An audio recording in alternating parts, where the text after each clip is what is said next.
Most of this generation quits the second they get talked to.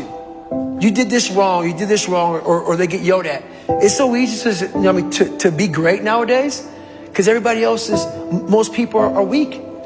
This is a softened generation. So if you have any mental toughness, any ability, if you have any fraction of self-discipline, the ability to not want to do it but still do it, if you can get through to doing things that you hate to do, on the other side is greatness. What is it with our society? We are creating weak individuals that can't handle anything going wrong in their life. As soon as something goes wrong, they are given a prescription, not to fix the problem, to mask the problem. How about giving strategies to strengthen the mind? How about saying, okay, you've allowed your life to get to this point. Now take responsibility and dive deep into personal development. Learn why you feel this way, not because of the event. The scientific facts about why you feel the way you do and what you can do to strengthen it. The moment they are criticized, rather than take any of it on board, rather than prove any of those people wrong, they give up. They attempt to defend the criticism with useless talk, but never with definitive action. The moment they are challenged, they crumble. The moment things get hard, they declare defeat. It must not be for me. It was their fault. If they didn't do this or treat me like this or say this, then I would have made it. No, you're just soft. You're weak. Tell yourself the truth.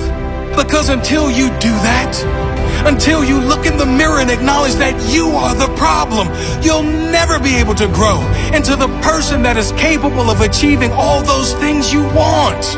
You are the problem, the only problem. Your mindset is the problem. Your attitude is the problem. It is no one else's fault, it's yours. If you want the good news, you are also the solution. You and only you. If you have character, that statement will change your life. If you have no character, you'll remain an average complaining hater like most other people. You are your only problem, and you are the only solution. Sure, big things happen.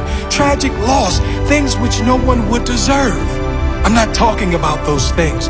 I'm talking about the people who are one job loss away from a breakdown. One relationship breakup away from depression. One argument ruins their entire week. Come on, people. This is not how to live. Even with the big stuff, if you have perspective, if you know who you are, if you really appreciate everything you do have and believe everything is as it should be, all of those big things can be handled much better. Knowing your loved one would want you to be happy and move on. Knowing that living in pain and holding on to resentment is letting that person who did you wrong win. But letting go and living your life, loving your life, that is you saying, I won. That is you saying, I will not allow you to own any piece of my mind and spirit. That is true courage and mental strength. And I'm not saying avoid pain. Pain, suffering, failures, they are all part of every single person's life. There's varying levels of pain for sure. Some suffer more than others, but we all suffer at some level.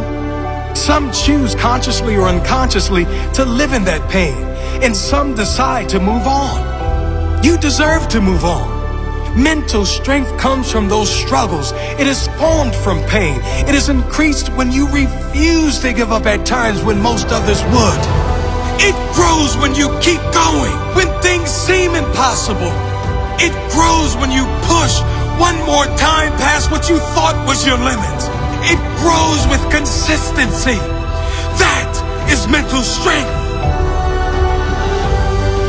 Excuses are for weak individuals who have no heart. Take responsibility for where you are now and commit to do something, anything, whatever it takes to make sure your future is better. You do have the choice. You can make excuses and stay where you are, or you can take responsibility, take action, and get where you need to go, where you deserve to go. What do you choose?